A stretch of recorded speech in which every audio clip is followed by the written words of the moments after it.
Hi Explorers, I'm Lindsay Mahaffey. I am your school board member and I'm here to help you begin your week with a good book. The book that I've chosen is The Last Stop on Market Street by Matt De La Pena and pictures by Christian Robinson.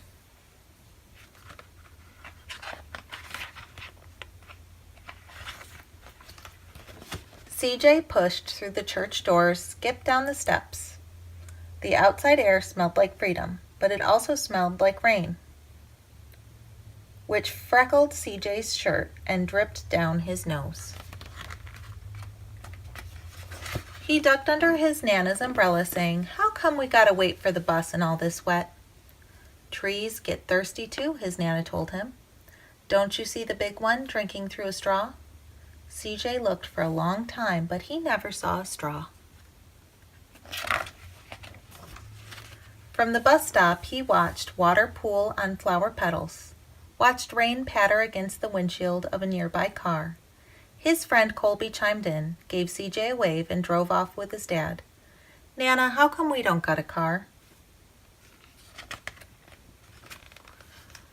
"Boy, what do we need a car for? We've got a bus that breathes fire, and Mr. Dennis, who always has a trick for you." The bus creaked to a stop in front of them.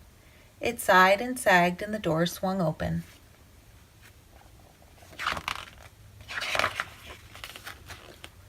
"What's that I see?" Mr. Dennis asked. He pulled a coin from behind CJ's ear and placed it in his palm. Nana laughed her deep laugh and pushed CJ along.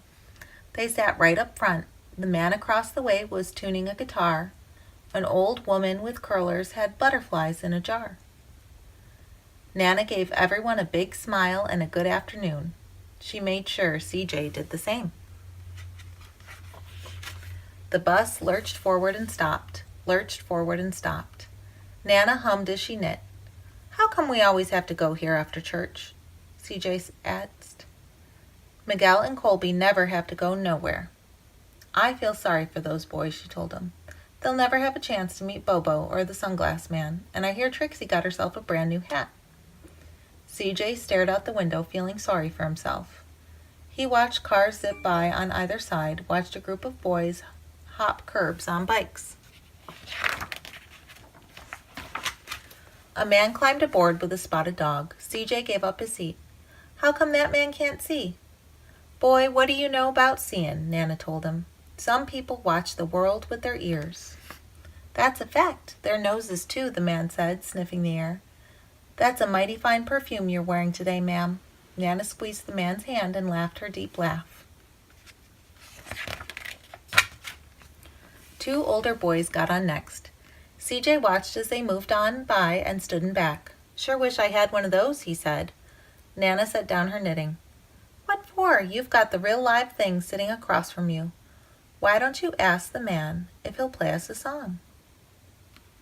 CJ didn't have to. The guitar player was already plucking strings and beginning to sing. "To feel the magic of music," the blind man whispered.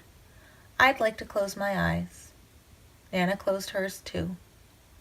So did CJ and the spotted dog. And in the darkness, the rhythm lifted CJ out of the bus, out of the busy city. He saw sunset colors swinging over crashing waves, saw a family of hawks slicing through the sky, saw the old woman's butterflies dancing free in the light of the moon. CJ's chest grew full and he was lost in the sound, and the sound gave him the feeling of magic. The song ended and CJ opened his eyes.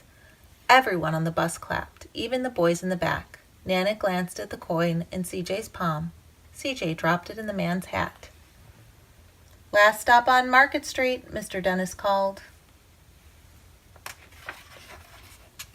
CJ looked around as he stepped off the bus. Crumbling sidewalks and broken down doors, graffiti-tagged windows and boarded-up stores. He reached for his Nana's hand. "How come it's always so dirty over here?" She smiled and pointed to the sky. "Sometimes when you're surrounded by dirt, CJ, you're a better witness for what's beautiful." CJ saw the perfect rainbow arcing over their soup kitchen.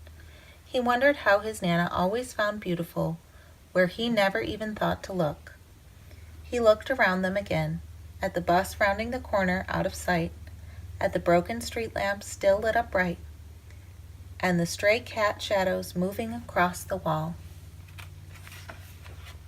When he spotted the familiar faces in the window, he said, "I'm glad we came." He thought his Nana might laugh, her deep laugh, but she didn't. She patted him on the head and told him, "Me too, CJ. Now come on."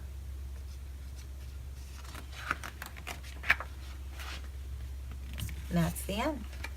Thank you, explorers, and I hope you have a wonderful week. Thank you for letting me start your week with a good book.